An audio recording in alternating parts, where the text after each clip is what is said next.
Hello வணக்கம் friends. வாங்க இன்றைக்கி நம்ம MV vlogs of Malarvizhi channel பார்க்க போகிறது தக்காளி கடைசலுங்க. இதுக்கு நான் பெரிய வெங்காயம் ஒரு 2 வெங்காயம் நறுக்கியிருக்கேங்க. தக்காளி ஒரு 7-8 தக்காளி வந்து இந்த நடுத்தண்டெல்லாம் ஃபுல்லாக எடுத்துகிட்டு நறுக்கி வச்சுருக்கேங்க. வாங்க இப்போ ஈஸியாக சிம்பிளாக செய்யலாங்க. குக்கரில் இந்த நறுக்கின வெங்காயத்தையும் போட்டுக்குங்க, தக்காளியும் போட்டுக்குங்க. சரிங்களா? போட்டுட்டு ரொம்ப சிம்பிளாக ஈஸியாக செஞ்சிடலாங்க. அவ்வளோ டேஸ்டியாகவும் இருக்குங்க. இது வந்து கோயம்புத்தூர் ஸ்பெஷலுங்க. எங்கள் கொங்கு மண்டலத்தில் இது ரொம்ப ஃபேமஸ் தக்காளி கடைசல். சரிங்களா? பாருங்கள், இந்த வெங்காயம் தக்காளி போட்டுட்டு ஒரு 2 காஞ்ச மிளகாயை கிள்ளி போட்டுக்குங்க. அதோட பார்த்திங்கன்னா 1 ஸ்பூன் வந்து குழம்பு மிளகாத்தூள் போட்டுக்குங்க, ஒரு 1/2 ஸ்பூன் மஞ்சத்தூள் போட்டுக்குங்க. இதுக்கு தேவையான இந்த தக்காளி வெங்காயத்துக்கு தேவையான அளவு மட்டும் உப்பு போடுங்க. இப்போ கொஞ்சம் பெருங்காயத்தூளும் போட்டுக்குங்க. பெருங்காயத்தூள் ஒரு 1/2 ஸ்பூன் போட்டுக்கலாம். இதுக்கு தேவையான அளவு உப்பு போட்டுட்டு 1 டம்ளர் தண்ணி ஊற்றிடுங்க. ஊற்றி 2 விசிலுங்க. மூடியை போட்டு 2 விசில் விட்டிங்கன்னா சரியாக ஃபுல் ஃப்ளேம்லேயே வச்சு விடலாங்க. நீங்கள் ஸ்லோ ஃப்ளேம் எல்லாம் வேண்டியதில்லை. ஃபுல் ஃப்ளேம்லேயே வச்சுட்டு 2 விசில் விட்டுருங்க. 2 விசில் வந்ததும் ஆஃப் பண்ணிவிடுங்க. இதுக்கிடையில் நம்ம ஒரு பொடி வறுக்கணுங்க. பாருங்கள், வானலை வச்சு 1 ஸ்பூன் தனியா, 1 ஸ்பூன் ஜீரகம் போட்டுக்குங்க, ஒரு 10-15 வெந்தயம். வெந்தயம் வந்து கவுண்டிங்லேயே கொஞ்சோண்டு எடுத்துக்கோங்க, ரொம்ப போட்டால் கசக்கும்.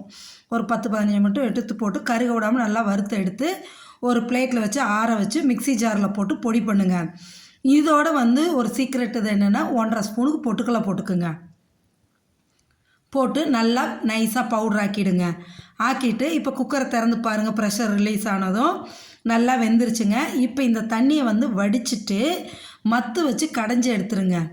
நல்லா சட்டியில் போட்டு மண் சட்டியில் போட்டு கடைஞ்சாலும் நல்லாயிருக்கும். நான் வந்து நல்லா வெந்துச்சு, அதனால் குக்கர்லேயே வந்து மத்து வச்சு கடைஞ்சி எடுத்துட்டேங்க. தண்ணியை வடிச்சிட்டு கடைஞ்சாச்சுங்களா? இந்த அளவு கடைஞ்சதும் அந்த வடித்த தண்ணியை திரும்ப இதிலையே ஊற்றிக்கிங்க. இதிலையே ஊற்றிட்டு இந்த இதுக்கு வந்து தேவையான இன்னும் கொஞ்சம் தண்ணி ஊற்றிக்கிங்க. கொஞ்சம் தண்ணியாகவே இருக்கணுங்க. அப்போ தான் இது நல்லா ஊற்றி சாப்பிட நல்லா இருக்குங்க. இன்னும் கொஞ்சம் தண்ணி ஊற்றிக்கலாங்க. ஊற்றி கேஸில் வச்சு திரும்ப இதை கொதிக்க விடணுங்க. இந்த அளவு தண்ணி பத்தாது, இன்னும் தண்ணி ஊற்றணுங்க. இன்னும் 1 டம்ளர் நல்லாவே ஊற்றிக்கலாங்க.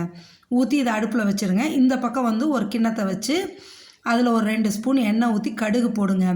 கடுகு பொரிஞ்சதும் 2 பச்சை மிளகாய் கிள்ளி போட்டுட்டு 2 கொத்து கருவேப்பிலை போட்டுக்குங்க. உருவி அந்த கருவேப்பிலையும் பச்சை மிளகாயும் போட்டு அது பொரிஞ்சு வந்ததும் நம்ம இந்த குக்கரில் வச்சுருக்கோம் இல்லைங்க தண்ணி ஊற்றி, அதை எடுத்து இதில் ஊற்றிடுங்க. ஊற்றி நல்லா கொதிச்சு வரட்டுங்க. இது கொதிக்கும் போதே அந்த நம்ம பவுடர் ஆக்கி வச்சுருக்கோம் இல்லைங்களா, அதை வந்து எடுத்து இந்த அளவு தண்ணியாக இருக்கணுங்க. இன்னும் பவுட்ரு போட்டதுக்கப்புறம் இன்னும் கொஞ்சம் தண்ணி ஊற்றுற மாதிரியும் வருங்க. சரிங்களா? பாருங்கள், இந்த பவுட்ரு வந்து இந்த அளவு இருக்குங்க. இது இப்படியே இந்த கொதிக்கிறதுல போட்டோம்னா கட்டிப்படும். அதனால் கொஞ்சம் தண்ணி ஊற்றி கரைச்சிக்குங்க. நல்லா கரைச்சிக்கிட்டு எடுத்து ஊற்றும் போது நம்மளுக்கு கட்டிப்படாது. அதுக்காக தான். இப்போ பாருங்கள், இப்போ கொதிக்கிறதுல அந்த கரைச்சதை எடுத்து இதில் ஊற்றிடுங்க. ஊற்றிட்டு நல்லா கலக்கி விடுங்க. கலக்கி விட்டுட்டு அப்படியே ஒரு 2 நிமிஷத்தில் கெட்டியாகுங்க.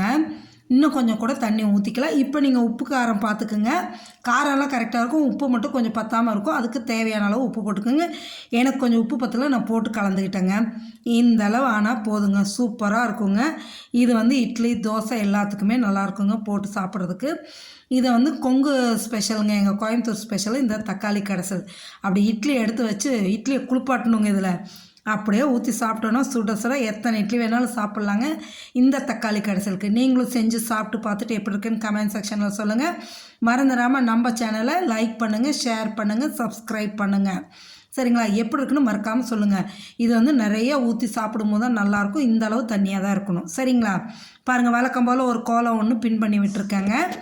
இன்றைக்கி வந்து நம்ம என்ன பண்ணியிருக்கோன்னா சிக்கு கோலம் தாங்க போட்டிருக்கேன். நெலிக்கோலங்க. நெல்லிக்கோலத்தை பார்த்தாவே பயமாக இருக்குது. இது எப்படி போடுறது, ரொம்ப கஷ்டமாக இருக்கும் அப்படின்னு ஃபீல் பண்ணுவீங்க. கிடையாதுங்க. ரொம்ப ஈஸியாக உங்களுக்கு கோலமே போட தெரியாதுன்னு இப்போ தான் பிகினர்ஸ் ஆரம்பிக்கிறவங்க அப்படின்னா கூட நீங்கள் போடலாங்க. அவ்வளோ ஈஸியாக இந்த ஒரு நெல்லிக்கோலத்தை சொல்லி போட்டு காமிச்சிருக்கேங்க. நீங்களும் போட்டு பாருங்கள். ரொம்ப ஈஸியாக இருக்குங்க. போட்டதுக்கப்புறம் வாசலில் பார்த்திங்கன்னா அவ்வளோ அழகாக இருக்குங்க இந்த நெல்லிக்கோலம். நின்று பார்க்கலாங்க. பாருங்கள், 17 புள்ளி எடை புள்ளி 9 வரைக்கும் வச்சுக்கோங்க. வச்சுட்டு இதை பாருங்கள், நான் ஒரு இது இல்லை 2 இது உங்களுக்கு போட்டு காமிச்சிருக்கேன். பொறுமையாக ஈஸியாக நீங்கள் போடலாங்க. சிக்கு கோலம் தெரியாதுன்னு சொல்கிறவங்க கூட ஈஸியாக போடலாங்க. அந்த அளவு ஈஸியாக இருக்கும் இந்த நெல்லிக்கோலம். இதை போட்டிங்கன்னா அப்படியே அடுத்தடுத்து பெரிய பெரிய கோலம்லாம் நீங்கள் ஈஸியாக போட்டுடலாம் நெல்லிக்கோலங்க. ஆமாம், அவ்வளோ ஈஸியாக இருக்கும் இந்த கோலம். போட்டு பாருங்கள். இதை வந்து நான் பென்சிலில் போட்டுட்டு உங்களுக்கு கலர் பண்ணி காமிச்சது. இன்றைக்கி வேறு கலர்லாம் போடல, சிக்கு கோலம் தானேன்னு வெறும் பிளாக் கலர்லேயே போட்டேங்க. அவ்வளோ அழகாக இருக்குங்க. நீங்களும் போட்டு பார்த்துட்டு எப்படி இருக்குன்னு எனக்கு சொல்லுங்கள். ஒரு கோலமாக நம்மளும் ஆட் பண்ணிகிட்ருக்கோம். மறக்காமல் இந்த தக்காளி கடைசியில் செஞ்சு சாப்பிட்டு பார்த்துட்டு இந்த கோலத்தை போட்டு பாருங்கள். பார்த்துட்டு எப்படி இருக்குன்னு சொல்லுங்கள். உங்கள் ஃப்ரெண்ட்ஸுக்கும் ரிலேட்டிவ்ஸுக்கும் இதெல்லாம் ஷேர் பண்ணி விடுங்க. அவங்களும் இதெல்லாம் போட்டு பார்ப்பாங்க இல்லைங்களா?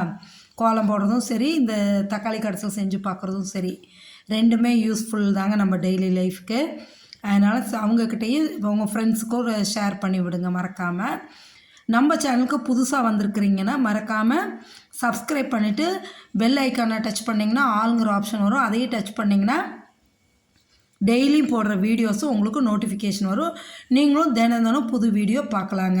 இந்த மாதிரியா யூஸ்ஃபுல்லான வீடியோஸ் தினம் பார்க்கணுன்னா நம்ம சேனலை MV Vlogs of மலர்விழி சேனலை மறக்காமல் சப்ஸ்கிரைப் பண்ணி வச்சுக்குங்க. இப்போ எப்படி இருக்குது பார்த்தீங்களா? முழு கோலமும் சூப்பராக இருக்குங்க.